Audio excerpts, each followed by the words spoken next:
విషయం నేను చాలా వీడియోలో చెప్తూ ఉంటాను. జాతస్య ధ్రువో మృత్యు, మరణం అనివార్యం. మనం ఎవరన్నా దాన్ని ఏం నిలువరించలేం. ఖచ్చితంగా వస్తుంది, మీకు నాకు అందరికీ వస్తుంది. ఆ వస్తుంది అనేటువంటి జ్ఞప్తి కూడా రోజు ఏది గుర్తు చేసినా చెప్పినా, న్యూస్ పేపర్ తెరిచినా, టీవీ పెట్టినా, ఎక్కడో ఒక చోట ఒక అకాల మృత్యు రాకూడనటువంటి సమయంలో వచ్చేటువంటి మరణం గురించి వింటూనే ఉంటాం, ఉదయం లేచిన కాడి నుంచి రాత్రి పడుకునే వరకు. కానీ దాని నుంచి దూరంగా జరగడానికి ప్రయత్నం చేస్తూ ఉంటాం. నిజంగా ఇట్లాంటి ఒక పరిస్థితి ఆ ఫ్లైట్ ఎక్కినటువంటి వ్యక్తులకే కాకుండా, కుటుంబ సభ్యులకే కాకుండా ఎవరికి రాకూడదనే కోరుకుంటూ ఉంటాం.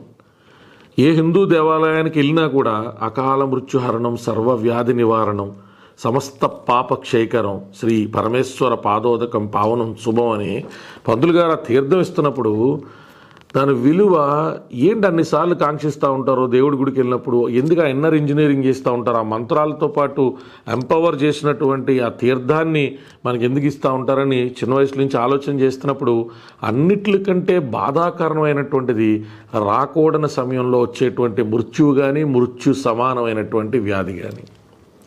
మిగతా అన్ని small things, ups and downs, name and fame, criticism, మాటలు, విమర్శలు, డబ్బులు ఉండాలి, డబ్బులు పోగొట్టుకోవడాలు, పార్ట్నర్స్ కలవడాలు, విడిపోవడాలు, ఇవన్నీ మృత్యుతో పోలిస్తే, మృత్యు సమానమైనటువంటి వ్యాధిగ్రస్తంతో పోలిస్తే చాలా చిన్న విషయాలు.